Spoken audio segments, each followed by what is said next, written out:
You know that awkward moment when someone says, "I'm fine," but the silence after that screams, "You messed up, buddy." Yeah, that's what we're talking about today. The psychology of why silence can actually be louder than words in relationships. See, when we think about communication, we imagine talking, explaining, arguing, texting essays at 2 a.m. But here's the twist. Silence is a form of communication too, and sometimes it speaks more truth than anything we could ever say. Think about it. You walk into a room and your partner is quiet. No hello, no smile, just silence. Instantly, your brain goes, "Okay, what did I do now?" That's because silence triggers our emotional radar. It forces us to fill in the blanks, and usually we fill them with anxiety, guilt, or overthinking. The human brain hates uncertainty. It would rather deal with bad news than no news. So, when someone you care about goes silent, your mind starts writing its own scary movie. Are they mad? Are they sad? Did I forget something? Is this about that pizza slice I ate last night?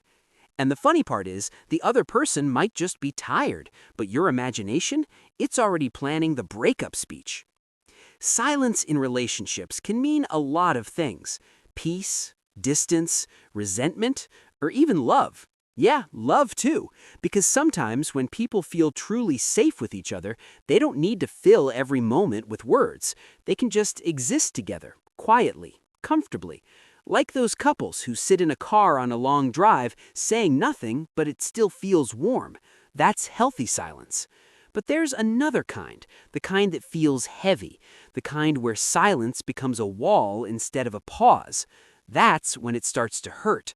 Because unspoken feelings don't disappear, they just pile up until one day someone explodes over something tiny, like, "Why didn't you replace the toothpaste cap?" But deep down, it's never about the toothpaste. It's about weeks, maybe months of things left unsaid. Here's the psychology behind it. Silence activates what psychologists call emotional distance. It's a protective behavior. When someone feels unheard or unsafe to express themselves, they withdraw. But the person on the other side often interprets that silence as rejection, not protection, and that misunderstanding slowly eats away at connection. Now, humor me for a second. Have you ever had that Cold War situation? You know, when both people stop talking to prove a point? Like, "I'll stay quiet longer than you just to show you how mad I am." It's like emotional chess, except both players lose. Because silence can be powerful, but when it's used as punishment, it becomes emotional distance in disguise. The truth is, silence isn't always bad. It just depends on why it's there. Sometimes silence means I need space to think. Sometimes it means I don't want to say something I'll regret. And sometimes it means I'm done trying. The key is learning to tell the difference. Healthy silence feels calm. It gives room to breathe, to process, to reflect. It's that quiet comfort after a long day when both of you can just sit and watch Netflix in peace. Toxic silence, though, feels cold. It leaves you guessing, walking on eggshells, analyzing every tiny reaction. Here's the thing most people forget.